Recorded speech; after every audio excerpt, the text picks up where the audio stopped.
Pulp Fiction starts mid-sentence. It cuts into the diner, two people sat, and the first thing you hear is half of a sentence. And then the other person reacts to that sentence, but you only heard half of it, so you don't quite know what's happening.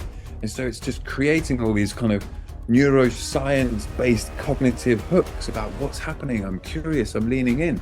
And then the tension just rises and rises for 2 minutes and 19 seconds or something, and then it goes pam.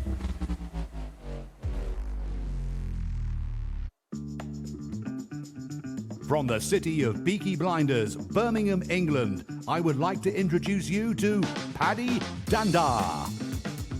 As the world becomes more automated and the robots take over, it's imperative that we build the right human skills for the future. So pull up a chair, grab a samosa or two, and make yourself very uncomfortable. So Martin, thank you so much for joining me today. Which superpower would you like to bring to this particular episode? I want to bring my superpower of what I call intentional communication, which other people call pitching, presenting, public speaking, but I don't like those words because they have too much baggage. Nice. Okay. So like when salespeople pitch an idea or a prospect to people, that often gets a bad name, doesn't it? It feels like that's a formula that they're using and you're being pitched to. So I like your wording. The reason it came about was people would say, what do you do? And I say, well, I'm a presentation coach. And they go, oh, so does that mean you make my slides look nice? And then I felt I was always backtracking to actually what I meant it to be. And then I tried using pitch. And then some people go, oh, it's too salesy, or I'm not a startup. And then you go and go, oh, okay, so public speaking? And then they're like, oh, no, public speaking, too much anxiety. And so those 3 Ps are just so loaded with unuseful emotional baggage and experiences that I have to do so much backtracking and contextualizing. So I figured if I have to do it, why don't I do it with a forward momentum where it's intentional communication? Well, what does that mean? Then I talk about it.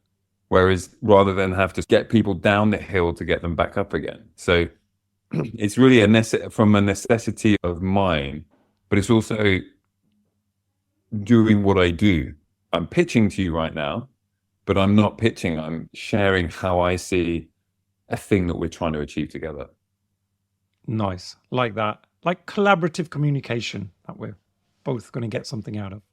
Exactly. And the word intention to me is leaning in and being positive and energized and full of like, this is what I'm trying to achieve. And there's that joke. What is it? I think Jerry Seinfeld popularized this. Like people would rather be in the coffin at a funeral than doing the eulogy because they don't like public speaking so much. You know, I don't know if you've heard that or you've seen it on social media, but I used to always find it really frustrating. So I was like, that's such a stupid thing. Nobody wants to die. And public speaking is not that bad, but it taps into that pure emotion. And so I think, well, if you're intentional about communicating, then you've got a goal, you understand your audience, and you're trying to get something done. And that could be raising money from an investor. It could be talking to people at a conference. It might be the weekly meeting. It might be talking to your kids. I remember my kids wanted to go to school in their swimming trunks, those zip up swimming costume things. I had to persuade them not to. And I was like, I'm pitching my 4-year-old kids about why they shouldn't go to nursery school in swimming clothes. And I was like, everything is a pitch, but it's not sales. It's about alignment. Oh, that's a great way to look at it. And I know, Martin, you have a really interesting background because you lived abroad for quite a while. So tell us more about that. And then how did you discover this passion for what you do now? So I moved to China in 2004, and it was a flip of a coin. So I basically was like, do I go, do I stay? And I remember I just moved flats in London, and we were sitting around the table with my new flatmates. And then the opportunity to China came in about a month after we moved in. And I remember thinking, and we'd just done the deposits and we'd just done the moving. We bought loads of stuff from IKEA. So we just settled.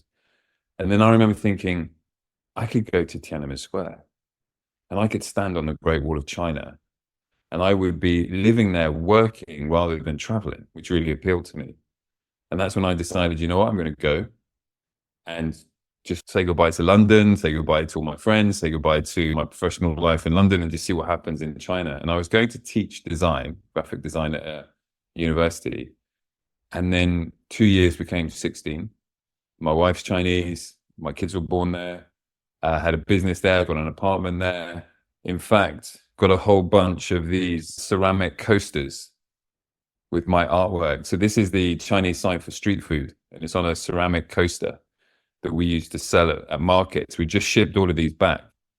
And so like my life, it was a very clear moment in my life when I got to a crossroads and I chose a direction. And once I chose that direction, that was a very definitive. It wasn't like I'm going to change jobs and stay in the UK. It's like I'm going to go 5,000 miles away to a culture that it's not even a European language. You look at the street signs, you don't even know where you are.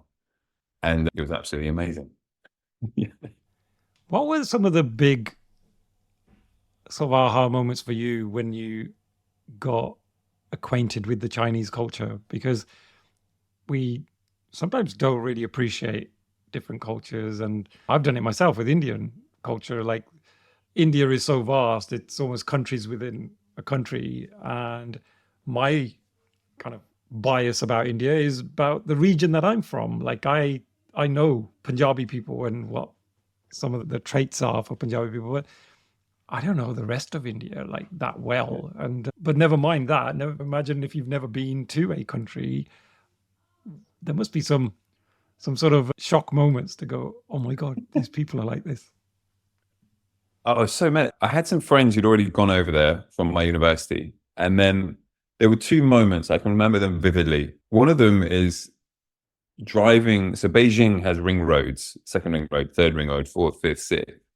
And we were driving back from the school we taught at to the apartment block where I lived. And my mate Tony was in the car, another English guy. And the sun was going down, the sky was clear. It was like a really golden evening. And we just both sat in this taxi.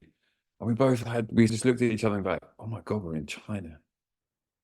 We just had this sort of like pinch me moment of like, it's actually real. It's all happening. We did make this choice. We have made this massive step over. And those didn't go away. You would have situations where you just suddenly go, I've got to check myself. Is this really happening? Wow, this is just so different. And then the polar opposite of that is, I remember one time having a Chinese lesson. So for the first couple of years, I would have one-on-one 2-hour Chinese lessons at the end of the day. So I would finish work, get home, and then have a 2-hour Chinese lesson. And there was one moment when my Chinese teacher explained something, and she explained the expression, and she explained the reason why people say it. And I'm like, we say exactly the same thing for exactly the same reason. And I was like, we are all just on this big rock together, spinning through space, and we're all the same. My parents care about the same thing as my in-laws. Young children play the same all over the world. We might have, there are cultural nuances, and there's huge sort of cultural importance about our heritage and where we come from and our culture and all that sort of stuff. But at the same time, we are so more similar than we are different. And it took me going 5,000 miles away, trying to learn a language. And I remember, again, being absolutely brain dead. Like, I know what brain dead feels like, because you've done a full day of teaching, then you do a 2-hour Chinese lesson with no break. And I remember brushing my teeth one night, just looking at myself going, what are you doing? You're trying to learn Chinese. You're 27, and you're trying to learn Chinese. It's not like you're trying to learn Spanish or Italian that's based in the same language roots. Like, I remember when I learned French, and you go television. Okay, great. I don't need to remember that. It's basically the same. You go to China, it's like television, 电视. And then is it 电? And I was like, what am I doing? But I'm also like, this is cool, man. I never thought I'd be learning Chinese at like 27. But it was this realization that we are way more similar than we are different. Yet there's more money to be made by telling us how different we are, which is super frustrating, especially right now, right, globally. So those were two moments where I was just like, wow, this is really quite special. And even though I made a decision and I said no to lots of things when I left the UK, I think it was my destiny. I can't see that I would have done anything different, really. Oh, that's fascinating. Yeah.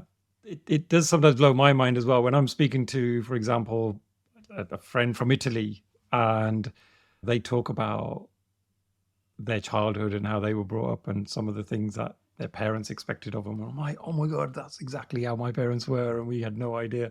And then they talk about that kind of family unit and just even silly things like how to address, like in my sort of culture and language, anyone that's your mother's age or older is an auntie. Like, Yeah. it doesn't matter who they are, right? And it's just simple. They're an auntie. That's it. There's no other word for them, and that's it. And then anyone who's equally similar to your dad is your uncle. So you just go around calling all these Indian people your uncle and auntie. So Same in it's like- Chinese. right, right. So, and what's really interesting is that's one of the things that we brought back. So now we're in the UK, and my kids are 6.5. I've got twins, and so all of my mum's friends are just Auntie Daphne, Auntie Valerie, Auntie Sue, Auntie Sarah, and before, if we hadn't done that, they would probably just be Sarah, Nanny's friend Sarah. We wouldn't have adopted that sort of close family prefix, but it just makes so much sense. And in China, everybody is auntie, just like what you're saying about the Punjabi culture. And I think like one thing it does make you realize is how cold and standoffish some cultures have become. And you don't appreciate that, and because it's what you know, but then you go away somewhere else, which is quite extremely different. And now I'm contradicting myself because a minute ago I was saying we're all super similar. Yeah, at the same time, we do have these massive differences, and we have to celebrate those, respect each other's differences, but at the same time, adopt these new ideas that if we didn't do that, my wife would always feel a bit like, why can't we just call her Auntie Sue? Right? That's what we do. So it's about respecting and appreciating each other. And Martin, talking about communication, it's a skill that in the age of AI, I think is probably one of the areas that hopefully won't get impacted by AI. Although I've seen some crazy stuff just recently with some of the tools where there's a Google experiment. Notebook LLM. That guy, yes. Yeah. And it allows you to create a complete podcast episode just from a little bit of text. And that blew my mind. I was like, the communication is actually really good. Like the way they've got these two AI voices and they're having a conversation and the way they're going back and forth. And every now and again it gets a bit glitchy, but generally it's so smooth. And I struggle to have that type of conversation in real life, like because we end up interrupting each other, or the other person hasn't quite got the joke, or it doesn't always go as naturally as that. But in terms of communication, like from your perspective, is it a dying art, or do you think it's something that we're pretty good at? Well, I'm just going to let my crocodiles come and say hello because this is an inevitability. Hello. All right, come and say hello. And Oh my God. Oh, cool. There's one crocodile. This is one. What's your name? Zoe. Zoe. Oh, And what's hello, your Zoe. name? Daddy, Yes. can you get us our snack? Can you answer mum? Hello. Mum. All right. See you in a bit. Close the door. What's your name? Eve. Eve. Oh, lovely Close to meet you. the door. Close the door, please. This happened. We can either keep this in or we can cut it out. It's up to you. I'm so happy to keep it in, Martin, as long as you're okay with that. Yeah. I literally was on a call with a client this morning and I told them about Notebook LLM. And I said, look, because he's got this really interesting business and he's got to talk to really different people like high net worth individuals, family office gatekeepers. And so we're saying, as you are pitching, intentionally communicating, you need to be able to be really focused on who you speak to. And he's written 2 books. And I was like, are you sharing those books? He's like, oh, no, I'm not yet. I'm like, those are massive content touch points. And then I said, well, have you heard about this Google experiment where you can turn text into a podcast? Because I'm like, you got 2 books. You've basically got, 30, 40 podcast episodes. He was like, because he's just made he's made a film all in AI that looks a bit AI. And for me, it's not really working, but it's got value somewhere. But I've said, look, if you get these 2 books into this AI podcast creator, you're flying. And the only caveat I have is that there's this new Netflix documentary about with Bill Gates and AI and technology. I don't know if you've seen it. I can't remember what it's called. There's 2. There's a first one with Bill Gates. This is the second one. I sat down to watch it, and it had the usual sort of Netflix documentary series, and it had a voiceover and some B-roll footage, and it was like a rooftop scene in San Francisco. And then it slowly just morphed into something else.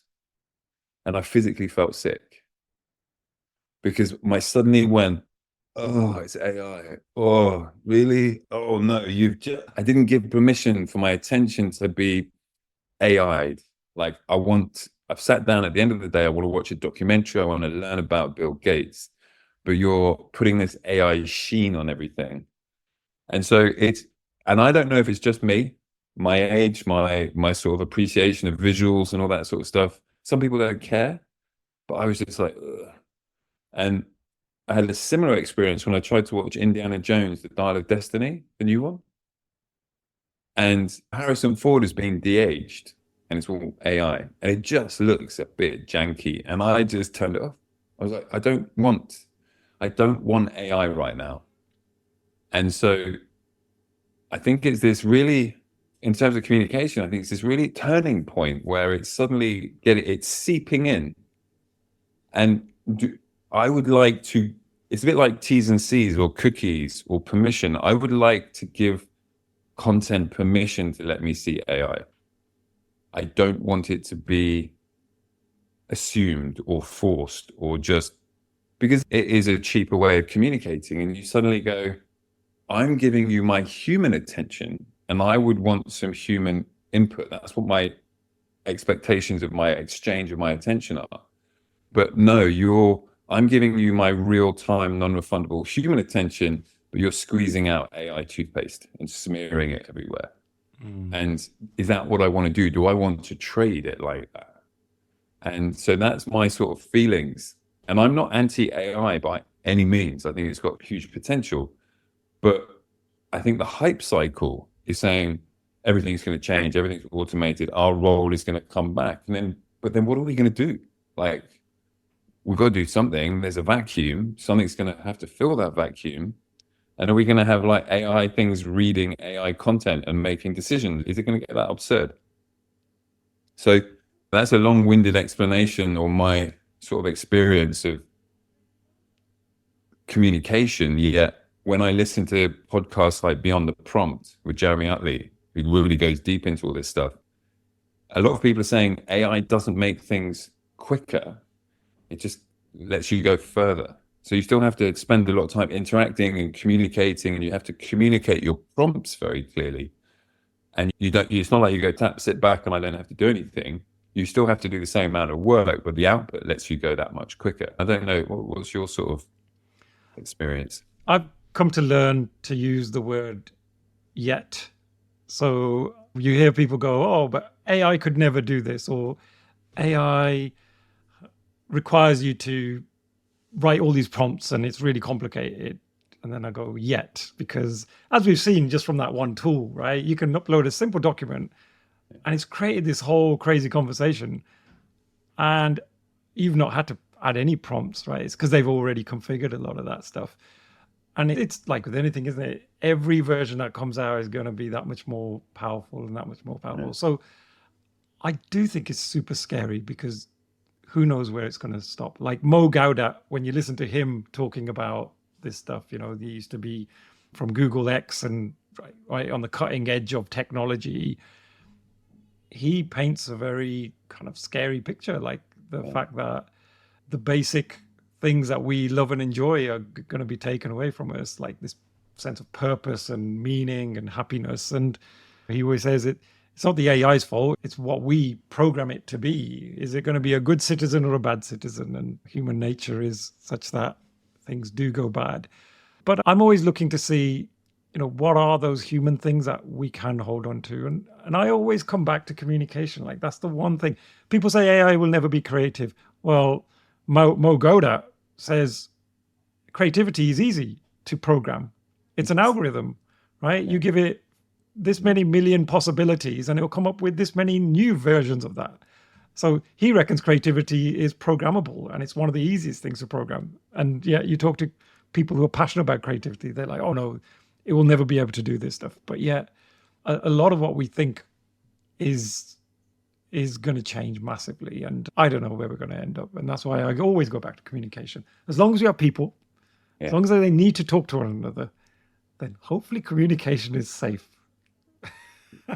It is, yes, there is that, and we're going to evolve with it. There is one thing I always return to is a friend of the family, one of my dad's friends. So he used to be a metal press typesetter in London and worked in the publishing industry and used to always be in demand, always have work, have like people queuing up for him to come and typeset magazines and books and everything. And then 80s, 90s, doing really well. And then desktop computers come at a high volume, and then all this software comes in. And our family friends said, oh, I'm not going to learn how to do this. I'm not going to take my job and learn how to do it on the computer. I'm not going to transfer to a new set of tools. He said, I'm not going to do that. Somebody's always going to want my skills. Someone's always going to pay me to do this. He hasn't worked in decades, and his nice house in West London is now a caravan in Devon. I don't want that. Like, his mindset was fixed, and he said, no, I'm not going to take what is an incredibly high craft into a new tool set. And therefore, he just scuppered his career. That's his choice. But I use his story is an allegory for me to be like, if you refuse AI and technology, it's going to crush you. If you are interested and you lean into it, you can at least turn it into what you want it to be. Is it necessarily a good thing? I also have this feeling that ever since we created the first tool millennia ago, this was an inevitability. We were never not going to do this. And there are too many people all around the world trying to make it happen for it to not happen. So we have to accept it's the reality. But like you said, it's like, what's this? Like, how is it going to be a citizen, and how are we going to respond to that? That's the huge unknown, right? And we're like, and it does, because have you ever thought about making a diffusion model with all your sketches and your artwork? No, I wouldn't even know what a diffusion model is. So you're going to have to tell me. An image generator. So Right. would you take all of, because you create lots of sketches and images. Yeah. You must have a library, a growing library of sketchbooks and digital art. You could essentially train a model and create the Paddy GPT or the Paddy Midjourney or whatever it might be. Because I do all my stuff on the iPad now, and I've literally unpacked the garage where my A-level art is, and my foundational art, and my graphic design art, and all my art sketchbooks from China. I've literally got, I don't know, 30 years of image making. If I was to put that into a diffusion model and train it and tag everything and do everything you're supposed to do, could we create the Martin Sketch GPT where people could pay £7 a month, be able to click and then get something that looks like I've made it? And I'm like, is that a good or a bad thing? And I could do it. Could I do it? A few times I've leaned into Google and said, how should I type how to make an image diffusion model? But then I've always stopped and gone, no, not right now. But then I'm like, somebody's going to do it.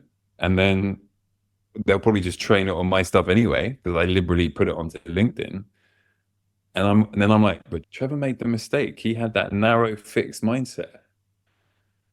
And so I'm really, like, I'm sure you are, by asking this question, and a lot of people listening, and a lot of people, we're all like undecided. And is indecision the worst thing? Because then you don't move. I think what sort of surprises me, Martin, is the fact that we can see it's coming. We can see the possibilities, because AI was released to us like a little bit of a toy. It was just before Christmas. We all got really excited about it with ChatGPT, and we were like, oh my God, this is so cool. But then the realization set in that actually this is pretty serious. Like you could actually do all my work in a fraction of the time. And it's like we're at this tipping point at the moment where people are beginning to realize that we've got to adapt and change. Maybe we've got to pivot. Maybe we've got to retrain ourselves into something else. Like, for example, I had one of my best friends from school. He's a trauma consultant, and he came on the show, and I was asking him about the medical profession. I said, which areas of medicine are going to really get impacted? And he said, radiologists, right? Because he said they scan images all day and they have to use their previous experience of those images to identify patterns. And he goes, any kind of job that requires that kind of skill is done. That's AI all the way. You'd much rather feed it 1 million images and it makes a really accurate diagnosis rather than a human being who's had a few hundred here and there. So yeah, it's beginning to set in, I think, but I'm still surprised that people haven't really woken up yet. Like, at least the people that I talk to, it's almost like, yeah, it's getting more powerful, but there's not this sense of urgency to go, oh, we really need to flip to something else, or what do we do? But then there's also the other point of view. This is why I think it's my intention, and intentional communication is what you say, but I think it's also what you consume. So my intention now is to hear all sides of the story. And so the beginning of the year, I get an email and somebody I've never spoken to before says, I want you to help me make my pitch. We're pitching to investors. I'm like, okay, that's what I do. Great, let's go. And they are he's from MIT. His co-founders from Stanford, and the third co-founder is from Tsinghua University in Beijing. And they're all computer science, either PhDs, professors, or super high level. And they are in the inference business of AI. And when he said that to me, I had to nod and pretend like I knew what he was talking about. I had no idea. Do you know what it means? So everybody's freaking out about the cost of training models, large language models, the cost of just teaching them and what have you. The inference is when they're trained and you've got half the planet with ChatGPT on their phones and we start asking questions. And all of those questions are the inference. Those costs are dwarfing the training costs. And we think the training costs are expensive. So we come up with the idea, we train the model, but who's paying for the constant requests on the model? And who's paying in terms of electricity and water and energy, as well as the expense? And nobody can afford it. And so there's this other side of things that how we consume information about AI is by people on social media who have an interest in having high view counts, which means pushes them into the sort of sensationalist headlines that freaks people out and creates these two camps, for and against. And all they want is the views, the reactions, and the ad revenue from today. But they're freaking us out about tomorrow. And I've heard multiple people. There was another really good one. I can't remember any of it. I'll give you the link so we can put it in the show notes. But two guys have written a book, something about the AI snake oil salesman or something. And they're like, none of it's true. And these two guys are like high-level computer science people at like really Ivy League universities. And then you sit and you go, oh my God, like it works because I can do it. I can play with GPT or a diffusion model or Claude or Perplexity or whatever. I can tinker and I can get like a sort of, wow, I've made something. I get a result and a sensation. But in the long run, unless there's going to be a massive change in the sort of infrastructure, we're still limited by the capacity to actually do it.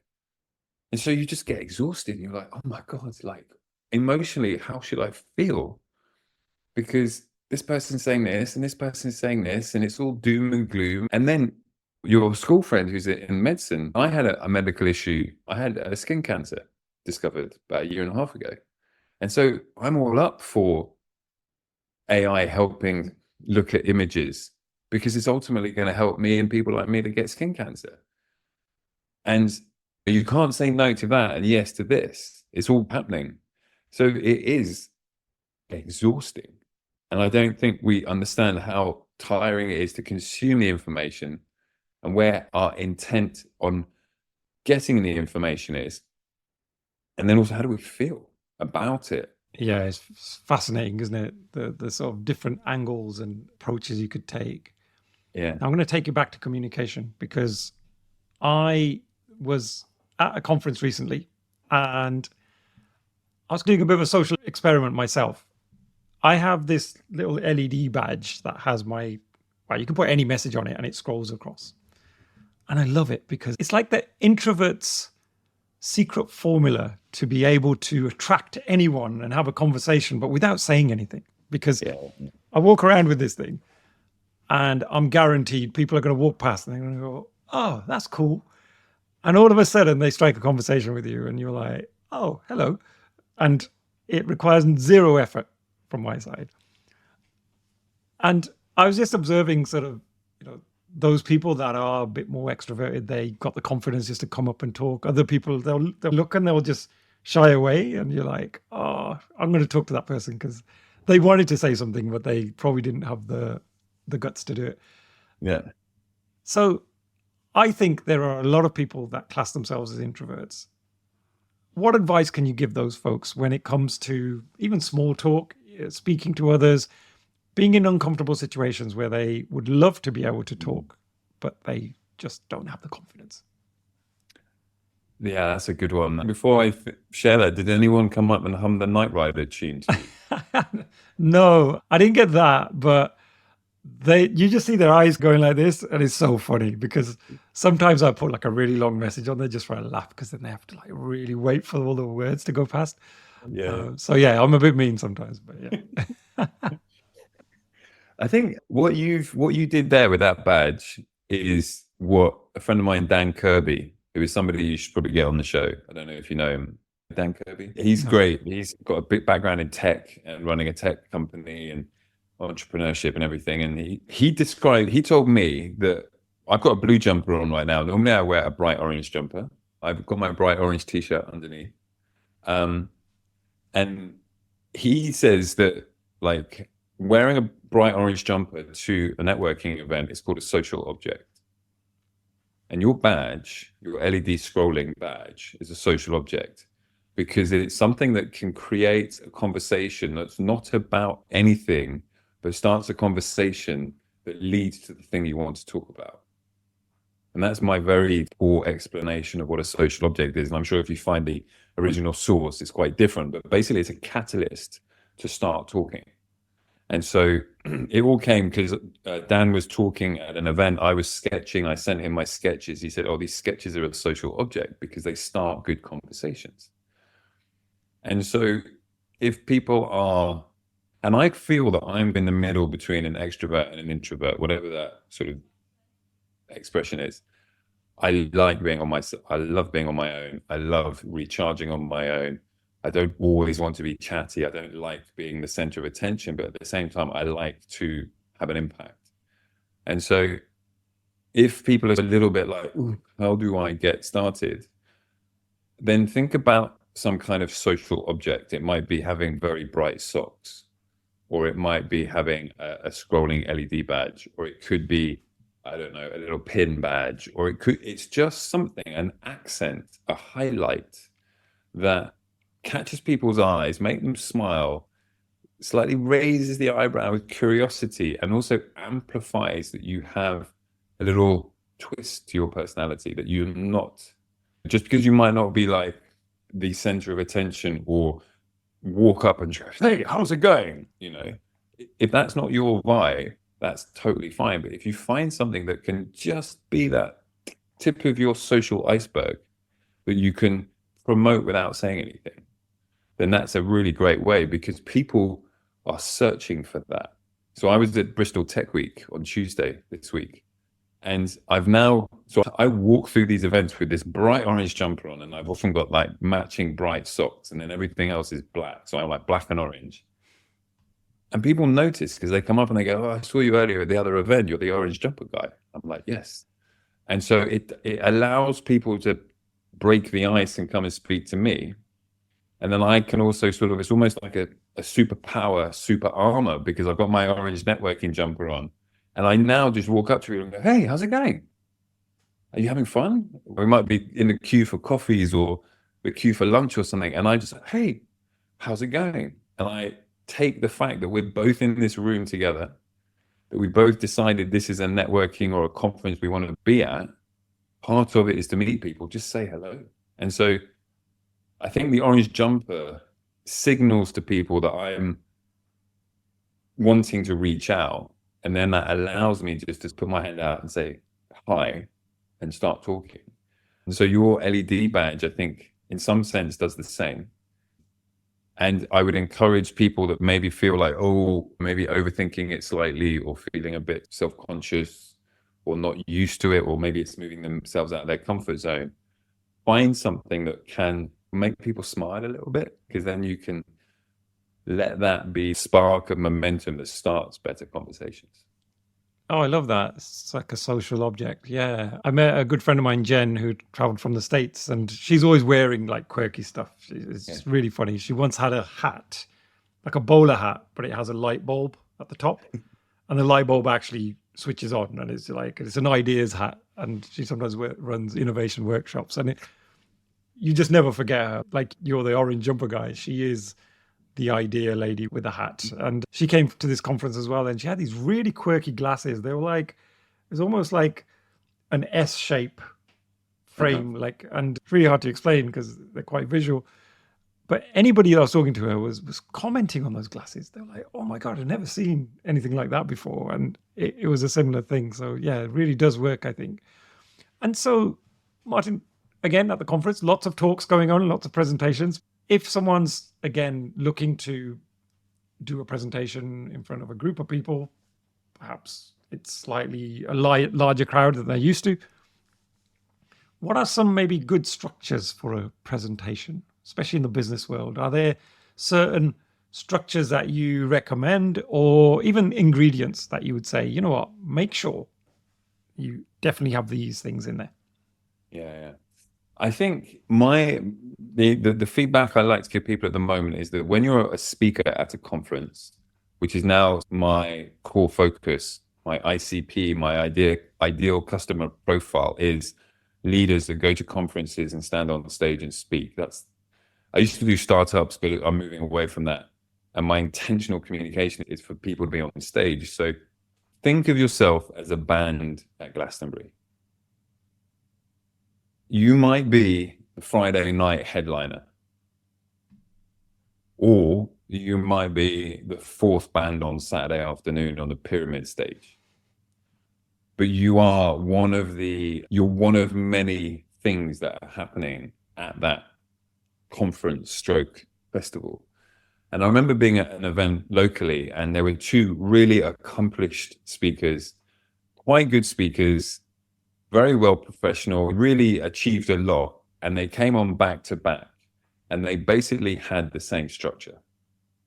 And so by the end of the talk, I couldn't remember who said what, because they came on, they said, this is me. Here's a review of my background. Here is what I've achieved. Let me share 6 tips about my industry that will help you. And then finish, call to action, scan a QR code, download my PDF. But when you get that back to back, and someone's sharing 6 tips and someone else is sharing 8 tips, that is 14 tips that you have to absorb as an audience member. It's all happening in 20 minutes each. So it's very compressed, very condensed, stack. And I remember thinking, I don't remember who said what. I'm exhausted. And this was not just the only thing I did today, because I got here super early. I dropped my kids off before I came here. We had a couple of conferences. We had a couple of workshops. This is the last 2 keynotes. And in the grand festival schedule of the conference, you've got to do something that means you're not just saying the same thing as everybody else or using the same narrative structure. And so my advice to people is to basically start. You don't walk on and introduce yourself. Walk on and start telling a story at the most dramatic point. And do you remember watching Pulp Fiction? Oh, what a classic film. Yeah. I came out of that and my mind was blown.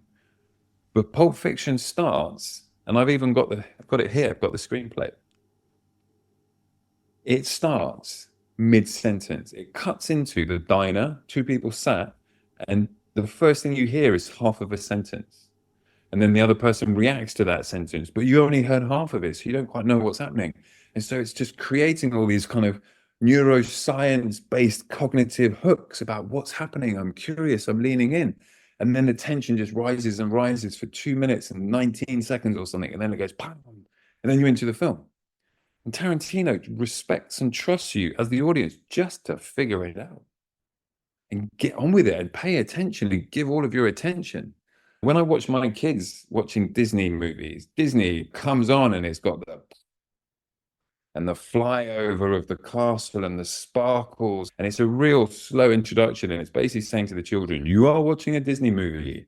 This is a Disney movie. Come with me into the world of Disney. Let's go into Disney. So it's a really gentle intro, which for kids is great. But if you do that for adults, all of that, welcome to my talk. My name is, my background. He's already introduced me, but I'm going to introduce myself again. And you've probably read me on the format. And I'm going to say the same thing multiple times. The audience is just drifting off going, God, this is boring. So if you want to stand out, walk on stage and just say something like, I was on a train in Poland and I was completely lost. And I walked up to a stranger and I asked them for directions. And then 5 minutes later, this stranger was bear hugging me. Why? Because I helped his elderly mother. And then the audience is going, wow, what? Tell me more. And then you unpack the rest of the story. And that's actually how I helped somebody. Shelley, she's an expert in light design. She was doing a 3-minute talk at a lighting conference. And she shared with me what she wanted to present in 3 minutes.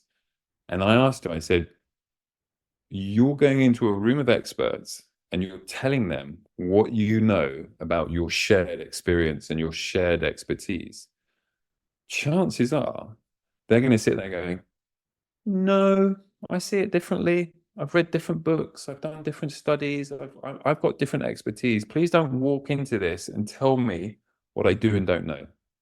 Because all you're going to do is put barriers up.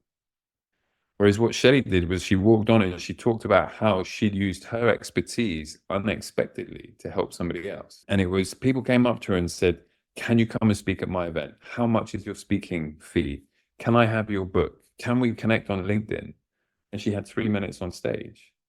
And because she respected the audience and she just came in and told a story that was mildly unexpected, but then made a lot of sense, she had the audience. And no one's doing it because everyone's coming in thinking, I must start at the beginning with chronological logic. And you're, yeah, but that's boring. And that's what the other guy did. And that's what the next person is going to do. And that's what I've heard all day. So my tip, my ingredients is respect your audience, start at the most dramatic point of the story, say something emotional and fun and include people rather than listing all the stuff that you know, because we've got ChatGPT to do that, right? Information is not our problem. We've got it in our phones, on the internet, in GPTs. So the problem is that making that connection and storytelling and respecting your audience and being intentional with knowing who you're talking to and what your goals are and connecting them.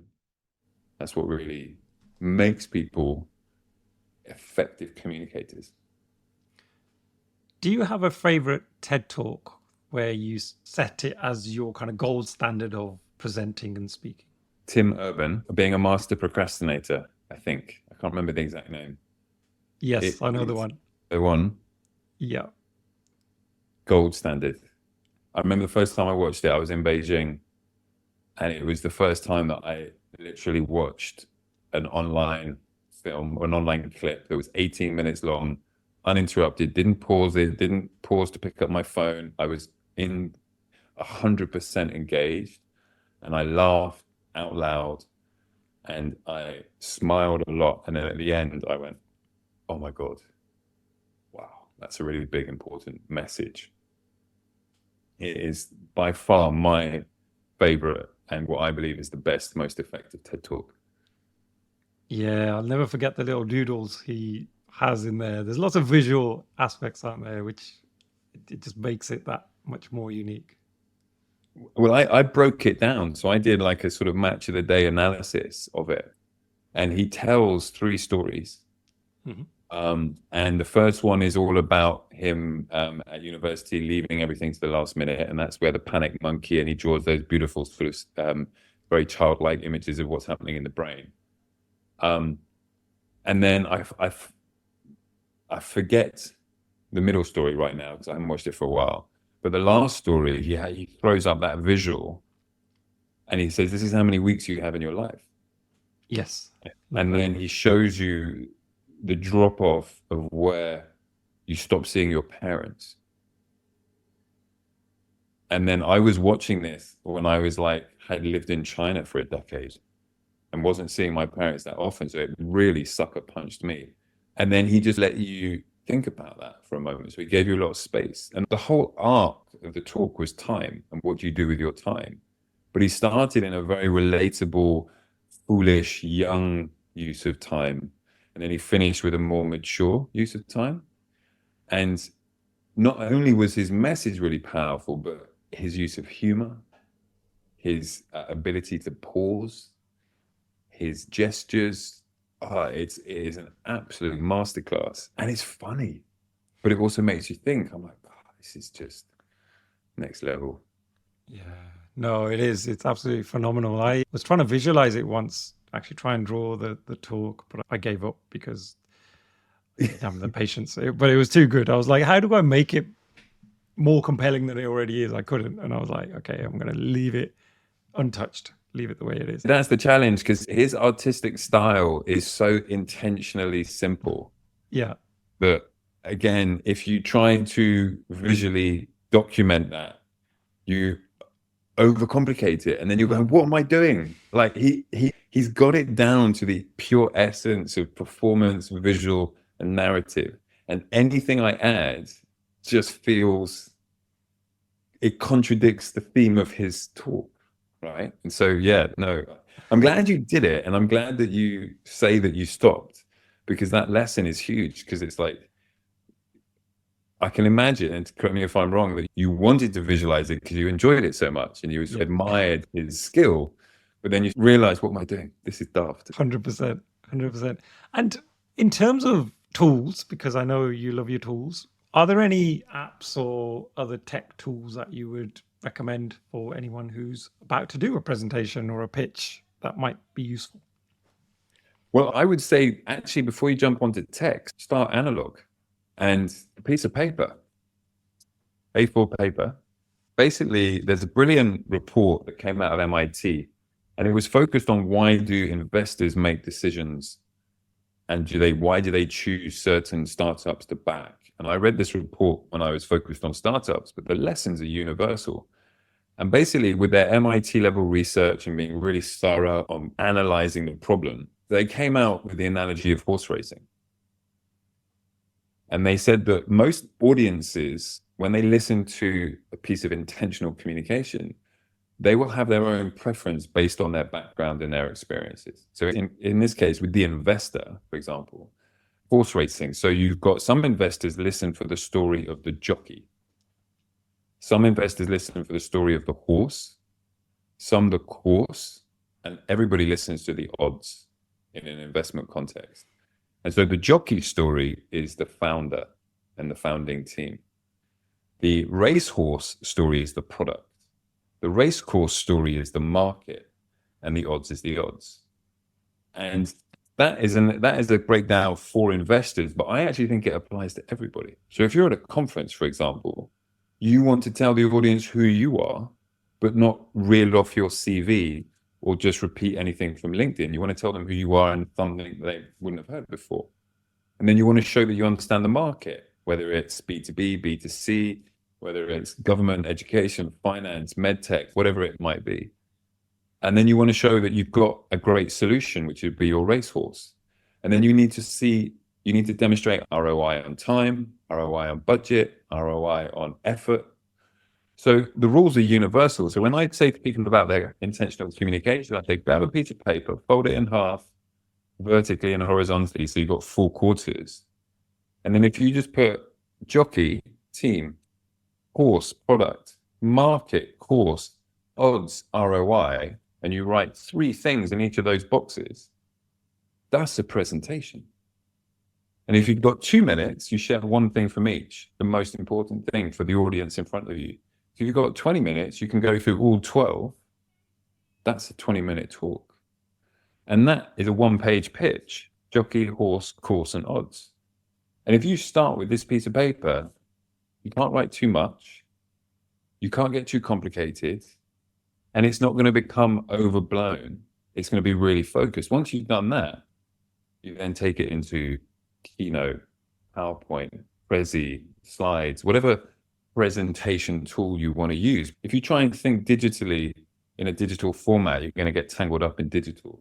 But if you can balance analog thinking with digital delivery, then you get a really nice presentation. So I love digital tools, but I'm always like, this is why I keep this piece of paper on my desk, because I've demonstrated this many times, because it is such a powerful way to say, what are the 4 things I need to talk about? What are the priorities of those 4 things? And how can I think clearly and simply on paper, where I don't have to worry about batteries, connection, updates, downloads, AI. I don't need any of that stuff, because communication is pure human to human, and that keeps it human. If you start jumping straight into prompting, and it's all going to come out a little bit covered in AI cellophane, which just is a bit, ugh. Yeah, no, I totally hear you. And I love that, because when Grant and I were doing our last talk, we didn't have the paper because we were working remotely and geographically apart, but we certainly spent a long time getting ideas out there, and on a big Miro board, lots of sticky notes. So before we even touched PowerPoint, like PowerPoint was the very last thing, probably a week before we were actually going to do the presentation. That was when we touched PowerPoint, even though we should have actually got our slides in a lot earlier. But whereas in the past, we would have probably started with the PowerPoint pack and gone, right, let's just create a skeleton and you fill in your bits, I'll fill in mine. This way we were able to just almost break those shackles of PowerPoint and go, don't know where this is going to go. But I love that little framework there that you talked about, because I can really see that working in terms of a pitch. So thank you for sharing. That's awesome.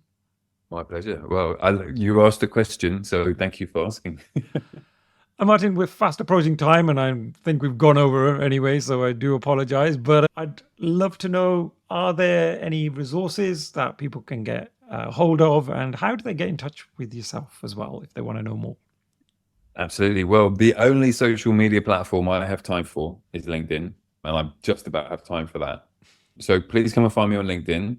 And then 2 resources. What I'd say to listeners is if speaking at events or conferences is part of your BD strategy, then I have a questionnaire, like a survey through the Score app. I think Daniel Priestley's Score app program. I have 14 questions that's going to prompt you to think, am I getting ROI from speaking at events? Because it's expensive. Buying the tickets, traveling, time away from the office, time on stage, preparation is stressful. And I want to make sure that when you go on stage, that you are starting an exciting story, you're super confident. We're not thinking about perfection, but we're talking about connection. And if people are feeling like they're putting all the effort in but getting no reward, then I suggest they do the Score app survey. It takes 2 minutes. And then if that prompts conversation, then I'll jump on a call and we can talk about it some more. So that would be one resource I'd share. And then I also have a video of the jockey analogy that we can put in the show links so that people can watch a video of me talking about it. And I even have a presentation on it that I'll share, because I know we went through it really quickly and it does need a little bit more time to soak it in. So I would share those three resources. Oh, brilliant. Thank you so much for that, Martin. And I really appreciate your time again today. I could talk to you all day. I'm sure there's like so many other things we could chat about, including other aspects of AI. And by the way, to answer your question earlier, I think you were saying, is it just me that feels a little bit like when I see AI? Well, my daughter's the same, and she's 15. Whenever she sees something that's either images or even like the voices, she pulls out face as well. So it's a bit like CGI footage in movies now. You cringe sometimes because you're like, they did not need all this CGI. Like, just have a simple stunt and a stunt man or a woman doing this stunt rather than the guy, flying off 50 different buildings and then getting flattened at the end and still surviving. So anyway, it feels a bit like that, doesn't it? Well, I'm glad to know that I'm not that out of touch. I'm not that old yet. But then also, before we jump, I'm going to invite you onto my podcast, which I'm about to start. So I would love to reciprocate and have you sharing some ideas on your perception of speaking at events. That's what my podcast is all about. So I'll let you know about that. Oh, I love that. That's amazing. Yeah. And that's exciting news. Wow. I feel like it's a bit of an exclusive, even though you may have told other people, but I'm super excited. It's pretty exclusive. You're first to know. Wow. Do we know the name yet, or is that a secret for now? Yeah, no, the name is Speaking of ROI. Nice. Yeah. Love it. Okay, well, thank you for revealing that. And I would be more than honored to appear as a guest. So yeah, I'll definitely take you up on that. Thank you, Martin, so much. Thank you, Paddy. It's been a pleasure. It's the end of another episode. Thank you so much for listening. Please do connect with me via LinkedIn and drop me a message and let me know your favorite takeaways from the episode. Also, don't forget to subscribe to the Superpower School newsletter so that you can be notified of all future episodes. Simply visit the website www.superpowers.school. Thank you once again.